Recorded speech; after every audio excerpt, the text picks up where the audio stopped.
Hello guys, ఈరోజు నేను మీ అందరి కోసం మిల్లీ మేకర్ పకోడీ ఎలా చేయాలో చేసుకోవాలో చూపించాలనుకుంటున్నాను. సో ఇదేంటి అంటే నేను మిల్లీ మేకర్ని 1 అవర్ సోక్ చేసి ఉంచాను. సో దాన్ని ఇప్పుడు మనం మ్యారినేషన్ చేసుకుందాం. So marination is nothing but మనం అన్ని మసాలాలు వేసుకుని దీన్ని ఫ్రై చేసుకోవడమే. ఇదే మిల్ మేకర్ పకోడీ. సో ఏమేమి మసాలాలు ఎంతెంత క్వాంటిటీలో వేసుకోవాలో నేను ఇప్పుడు చూపిస్తాను మీకు. అండ్ దెన్ ఈ మిల్ మేకర్ అనేది మన హెల్త్కి చాలా మంచిది కాబట్టి స్నాక్స్ కింద మనం ఇది తీసుకుంటే కూడా కొంచెం మనకి చాలా మంచిది. సో ఈ మిల్లీ మేకర్ అయితే నేను 1 అవర్ సోక్ చేసి పెట్టాను వాటర్లో. చూసారా ఇది ఎంత కొంచెం ఫ్లఫీగా ఉందో. సో దీన్ని అయితే మనం ఇప్పుడు మ్యారినేషన్ చేసుకుందాం. సో ఫస్ట్ నేను దీంట్లో కొంచెం సాల్ట్ యాడ్ చేస్తున్నాను. సో మీ టేస్ట్కి తగ్గట్టు సాల్ట్ వేసుకోవచ్చు. సో సో నేను ఇంత సాల్ట్ అనేది వేస్తున్నాను. అండ్ నెక్స్ట్ ఇందులో కొంచెం టర్మరిక్ పౌడర్ అనేది వేసుకోండి. ఇది ఎంత అక్కర్లేదు, జస్ట్ కొంచెమే.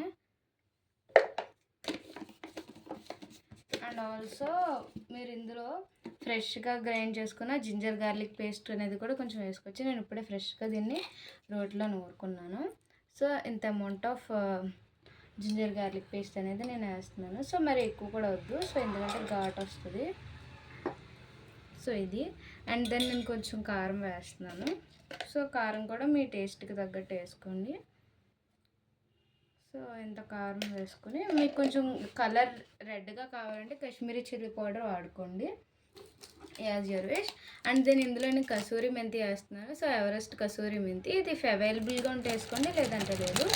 మీరు దీన్ని ఇట్లా వేసుకోవచ్చు, ఆర్ మీరు లేదా దీన్ని కొంచెం పెనం మీద డ్రై రోస్ట్ చేసుకుని ఇట్లా నలుపుకుని వేసుకున్నా సరే ఫ్లేవర్ బాగా దిగుతుంది. సో నేను ఇలా డైరెక్ట్గానే వేస్తున్నాను. సో ఎంత కాదు కొంచెం వేసుకుంటున్నాను నేను. సో ఇది కొంచెం ఫ్లేవర్ కోసం, మెంతి ఫ్లేవర్ కోసం. అండ్ దెన్ నేను కొన్ని మసాలాలు వేస్తున్నాను ఇందులో. సో ఫస్ట్ ఆఫ్ ఆల్ నేను కొంచెం ధనియా పౌడర్ వేస్తాను ఇందులో. సో నేను ఎంటీఆర్ ధనియాల పౌడర్ వేస్తున్నాను. సో ధనియాల పౌడర్ ఎంత అక్కర్లేదు. సో మనం 1 స్పూన్ ధనియాల పౌడర్ వేసుకున్నాం. సో 1 స్పూన్ ధనియాల పౌడర్ వేసుకున్నాం కాబట్టి 1/2 టీ స్పూన్ మనం జీరా పౌడర్ వేసుకోవాలి. సో ఇదే రేషియోలో అన్నీ 1/2 ధనియా జీరా పౌడర్ వేసుకోవాలి. సో 1 స్పూన్ ధనియా పొడి అయితే 1/2 టేబుల్ స్పూన్ జీరా పొడి. సో 1/2 టీ స్పూన్ జీరా పౌడర్ వేసుకున్నాను. సో మసాలాలు అనేవి మీ టేస్ట్కి తగ్గట్టు వేసుకోవచ్చు. ఇఫ్ మీకు ఎక్కువ ఘాటుగా తింటే ఎక్కువ మసాలాస్ వేసుకోవచ్చు. అండ్ అలాగే గరం మసాలా కూడా ఒక 1/2 టీ స్పూన్ వేస్తున్నాను నేను. So 1/2 teaspoon garam masala. So ఇవన్నీ వేసుకుని ఒకసారి బాగా కలుపుకుందాం. సో ఈ మసాలాలన్నీ వేసుకున్నాక సో మీరు ఫ్లవర్స్ అనేవి వేసుకోవాలి, లైక్ జొన్న పిండి, మైదా అవాయిడ్ చేయవచ్చు. సో జొన్న పిండి కావాలంటే కొంచెం శనగపిండి కూడా వేసుకోవచ్చు. అవన్నీ మసాలాలన్నీ ఈ వీటికి బాగా పట్టాక అప్పుడు ఆ పిండిలు అనేది మనం వేసుకోవాలి. ఇప్పుడే వేస్తే మసాలా బాగా పట్టదు. సో అల్లం వెల్లుల్లి పేస్ట్ అది బాగా కలిసేలాగా బాగా కలుపుకోండి. ఇది సోక్ అయింది కాబట్టి బాగా అబ్జర్వ్ చేసుకుంటాయి మసాలాస్ అన్నీ. సో ఇట్లా కలుపుకున్నాక మీరు ఏంటంటే కొంచెం cornflour, if available rice flour, and అలాగే శనగపిండి కూడా మీరు వేసుకోండి. సో ఇవి కొంచెం బాగా కలిసాక అవి వేసుకుందాం. ఓకే గైస్, ఇప్పుడు ఇందులో మనం శనగపిండి వేసుకుందాం. సో నేనైతే 2 టేబుల్ స్పూన్ శనగపిండి వేస్తున్నాను. అండ్ ఆల్సో రైస్ ఫ్లోర్ కూడా నేను ఒక 2 టేబుల్ స్పూన్స్ వేస్తున్నాను. సో రైస్ ఫ్లోర్ అండ్ శనగపిండి సో సేమ్ క్వాంటిటీలో వేసాను.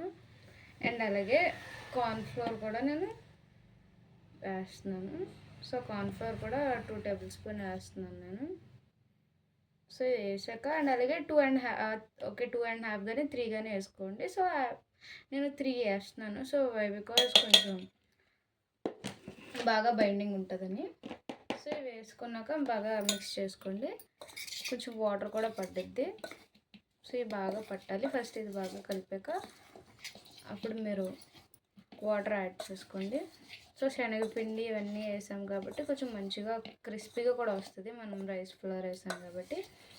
సో ఇవన్నీ వేసుకుని బాగా కలుపుకుని మనం ఫ్రై చేసేసుకోవడమే. కర్రీ లీవ్స్ వేసుకుని అండ్ పచ్చిమిర్చి కూడా వేసుకుని మనం ఫ్రై చేసేసుకోవడమే. మీకు కావాలంటే మంచూరియా కూడా చేసుకోవచ్చు. సేమ్ దీన్ని ఫ్రై చేసేసుకున్నాక సో నేను ఒక చిన్న గ్లాస్ వాటర్ అనేది వేసి బాగా మిక్స్ చేస్తున్నాను. సో బైండింగ్ కోసం వాటర్ అనేది వేసాను. సో మీకు కొంచెం ఫ్లవర్ ఎక్కువైనట్టు అనిపిస్తే కనుక మీకు తగ్గట్టు మీరు తగ్గించుకోండి. నేనంటే ఎక్కువ వేస్తాను. సో దీన్ని బాగా మిక్స్ చేసుకుందాం.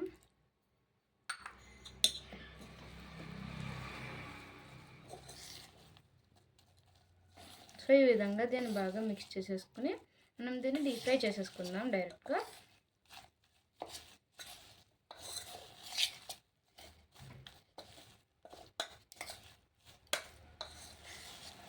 So enough. ఇంకొన్ని వాటర్ వేస్తే కనుక ఇది కొంచెం ఎక్కువ జారిపోయినట్టు అనిపిస్తుంది పిండి. సో ఇది మాత్రం ఎనఫ్. మీకు కొంచెం కారం కావాలంటే ఇంకొంచెం యాడ్ చేసుకోవచ్చు. మీకు కొంచెం సాల్ట్ కానీ అవి ఏమైనా సరిపోలేనట్టుంటే ఈ స్టేజ్లో మీరు యాడ్ చేసేసుకోవచ్చు. సో నెక్స్ట్ మనం డీప్ ఫ్రై చేసేసుకుందాం. ఇప్పుడు ఇందులో మనం కొంచెం కరివేపాకు కూడా వేసుకుని కలుపుకుందాం. సో అలాగే పక్కన నేనైతే ఆయిల్ అనేది హీట్ చేస్తున్నాను. సో దీన్ని బాగా మిక్స్ చేసుకున్నాక మనం ఈ ఆయిల్లో వేసి ఫ్రై చేసేసుకోవచ్చు. అండ్ అలాగే నేను పచ్చిమిర్చి పైనుంచి వేసుకుంటాను ఆయిల్లో. కరివేపాకు కూడా వేసుకుందాం అనుకున్నాను కానీ ఆయిల్ స్ప్లిట్ అవుతుంది అనేసి నేను అలా వేయకుండా సో ఇట్లా వేసుకున్నాను. ఆయిల్ అనేది హీట్ ఎక్కిపోయింది కాబట్టి మనం ఇప్పుడు ఈ మిక్చర్ అనేది వేసుకుందాం ఇందులో. సో ఇట్లా తీసుకుని హ్యాండ్తో మీరు ఒక్కొక్కటి అట్లా వేసుకోండి. సో బాగా వస్తాయి. ఒక్కొక్కటి విడిపోయి అంతా కలిపేసేస్తే అంతా కలిసిపోయినట్టు వస్తుంది. సో ఇలా వేసుకోండి మీరు ఒక్కొక్కటి తీసుకుని బాగా వస్తుంది. సో ఇలా వేసుకోండి ఒక్కొక్కటి. ఆయిల్ హీటు మరీ పెద్దగా మంట పెట్టేయకండి. అలా మీడియంలో పెడితే బాగా మండుద్ది. పెద్ద మంట పెడితే బయట కలర్ వచ్చేస్తుంది కానీ లోపల సరిగ్గా వేగదు. సో ఇదేంటి అంటే నాకు సన్ఫ్లవర్ ఆయిల్ కదండి, వేరుశనగ ఆయిల్. సో అందుకే ఇట్లా పైన ఫోమ్ కింద వచ్చేసింది. So what ever it maybe మనకి బాగా ఫ్రై అవ్వడం కావాలి. సో కొంచెం మంట ఎక్కువ అయ్యేసరికి అదే వెళ్ళిపోతుంది. సో డీప్ ఫ్రైస్కి ఏంటి అంటే మీరు సన్ఫ్లవర్ ఆయిల్ రిఫర్ చేయడం బెటరు. ఇదైతే ఇట్లా ఉంటుంది. సో బాగా ఫ్రై చేసేసుకుందాం దీన్ని. ఆల్మోస్ట్ అయితే అన్నీ అయిపోయినాయండి. ఇంకా లాస్ట్ సర్వ్ చేసేసుకోవడమే. చూసారు ఎంత బాగా వచ్చినాయో. సో మనం ఫైనల్గా ప్లేటింగ్ చేసేసుకుందాం. ఓకే, చూసారు కదండి మన మిల్ మేకర్ పకోడీ అయితే రెడీ అయిపోయింది. సో ఇదైతే చాలా టేస్టీగా ఉంటుంది. సో ఫస్ట్ ఏంటంటే మనం దీంట్లో లెమన్ అనేది పిండుకుని అప్పుడు తిందామండి. సో చాలా బాగుంటుంది అప్పుడు. సో ఫస్ట్ లెమన్ అనేది మొత్తం తీసుకుని ఇట్లా అయ్యాక ఒకటి ఇట్లా పెట్టుకుని ఫస్ట్ ఇది తిందామండి. సో ఒకసారి మీకు ఇది ఓపెన్ చేసి చూపిస్తాను.